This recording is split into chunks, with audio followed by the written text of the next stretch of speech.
Really, I mean, to whom much is given, much is expected. We're having one on the 22nd of next month. Okay. Of January. 2021. Yeah. For how long are we going to continue to give our people motorcycles? It makes them poorer. Don't you think so? Yeah, but you have to do something in the interim. Look at the whilst we get things right. See, okay, what is the alternative? There's a lot wrong with our system. You know, like, I'm not going to sit here and say, oh, things are working. Things are not working. Everything has literally collapsed. And the education that underpins everything we're trying to do has collapsed. It has collapsed. And so you need to fix all these things.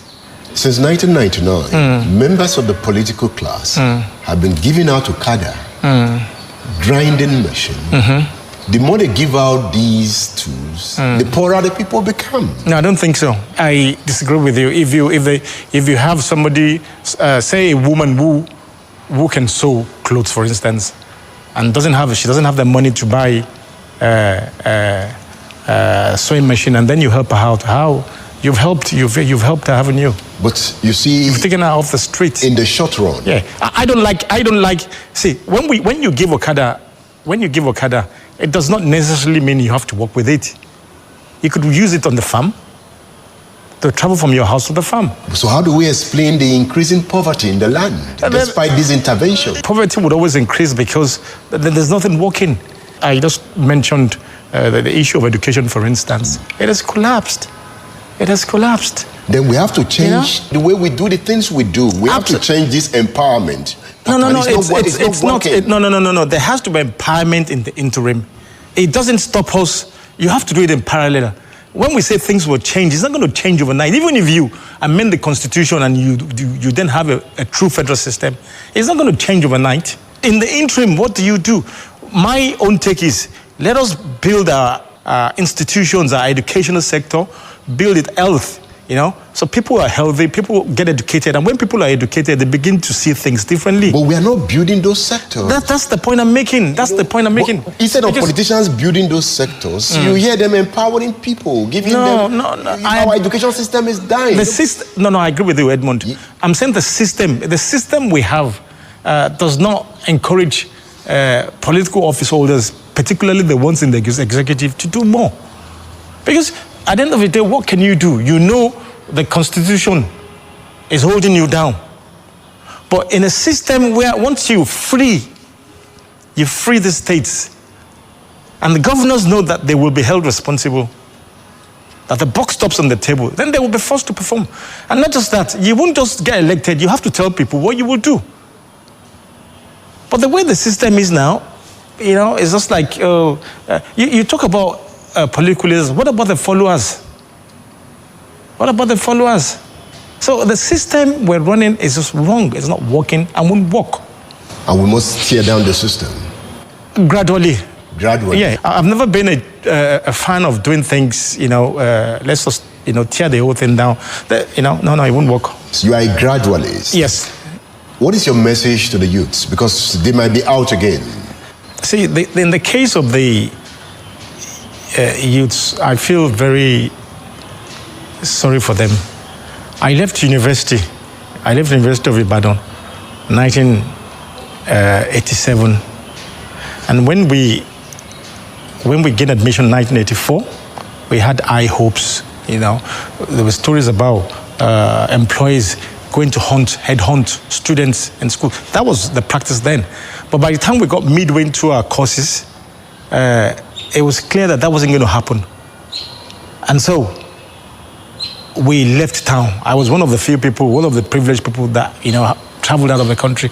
Then there was an advert in NTA. They used, Andrew don't check out. Remember that then? Yeah. We were the Andrews that checked out.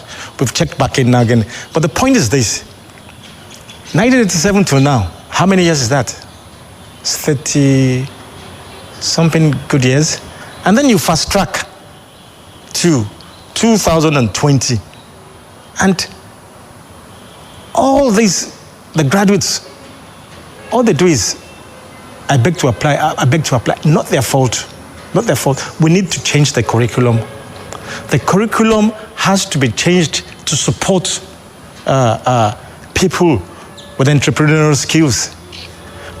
again, you may have the skills, but is the support there? Is the support there? Let's be honest with ourselves. You can't even generate 24 hours power. I fight with them every day, and I say, look, what do we pay? Why are we in darkness?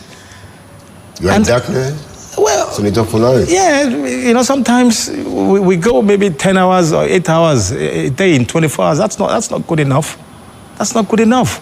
And then when you run your business on generator, it then adds to the cost of business. So these are the issues. I want to look at your senatorial zone. You have a lot of young boys that the political class now call hoodlums. And these young boys... When you say political class calls a hoodlum, I don't know about that. Yeah. During the NSAS protest, the political leadership tagged young boys. No. Not the NSAS people. The NSAS people had legitimate protest. There was no question about that. It started very well. So who are the hoodlums? The hoodlums hijacked it. Who? How did they hijack? I wouldn't know them. They're there. They are jobless boys. You are a man of the streets. You know them. But they are jobless boys. That's their own way of protesting. But I'm saying even when you go to the advanced countries, don't you have hoodlums? Even where there are jobs, there are people who don't even want to work. I haven't learned you caught some of those who invaded your house hoodlums.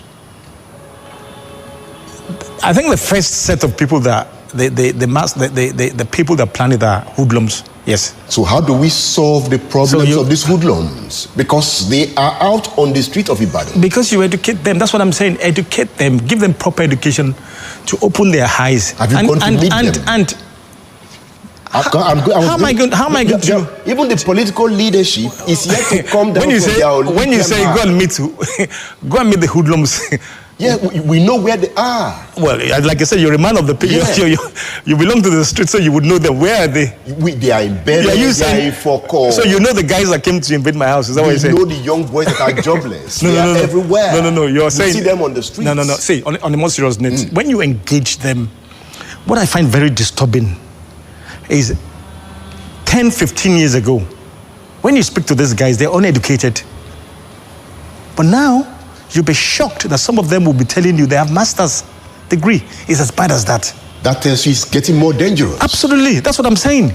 So there's something wrong in the system. If you notice, Ibadan has become almost a center for extrajudicial killings by even the citizens. It's becoming a daily occurrence.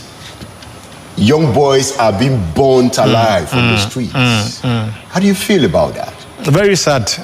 But then you have to, the government also has to take some responsibility. How? They have to take responsibility. Because not too long ago, there was a government, just not even up to 2 years ago, we had a government that secured the lives and properties of people. And then I want to ask you, we're not even 2 years into this administration, and then suddenly it's wild, wild west. So why? Is it about your state? It's becoming wild. No, I think so. I think because no. See, the government has to set the tone. The government has the responsibility to set the tone and say, look, I'm not going to accept any nonsense from you. That was what the last administration did. But in a case where they kill policemen and then you find the people who should be running the state, they're going there and even giving them money. What do you expect? When you say giving them money, I don't understand. That's what that's you go there and then you're sharing food for them and all that stuff. Are you sure that was what happened? Remember, it was a national malady. No. It was a national malady, but across... Policemen were killed across the country, not just on your state. I can only speak for what happened in your state. But you also have a national eye. A member of the National Assembly. Absolutely, I agree with you. But I'm saying charity begins at home. That's the point I'm making to you. Charity begins at home. If you have a government that is saying, look, we will not accept this, it won't happen. But if you have a government that is saying, well, these are people, looking at things from the political side, then this is what you get. You are a top political leader in the state. Well, if you call me that. You have access to the governor, and there should be meetings going on among the political leaders in this state. I agree with you. Whether PDP or APC. Absolutely. Is that platform existing? No, doesn't exist. You'll have to ask the governor. No, you are a leader too. No, I can't. See, I once in a while I put a call through to him just to say hello. You understand what I'm saying? But I'm saying, as the governor of the state, Like, I agree with you absolutely. As a governor of the state, it should be his responsibility to say, hey, can I see you guys? Let us sit down, let us talk on how we can move the state. Let us forget politics. We've all been voted for, and we now have a mandate of the people, and we need to deliver the dividends of democracy.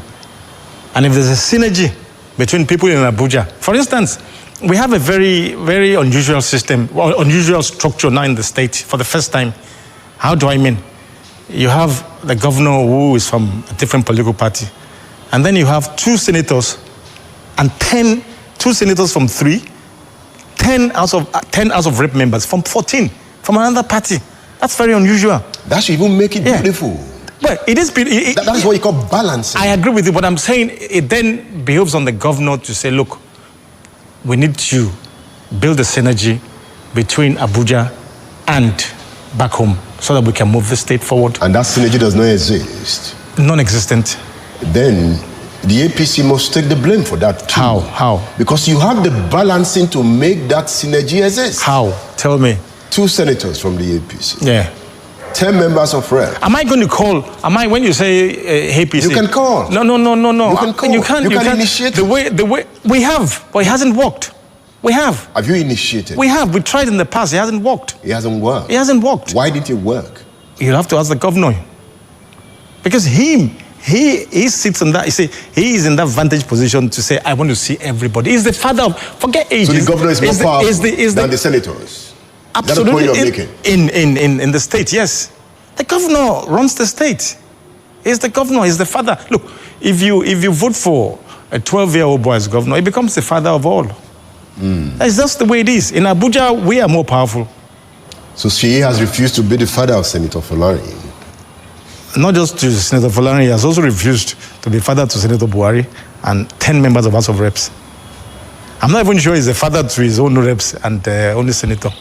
Senator Teslim Folarin is on State Affairs. State Affairs with Edmund Obilo is live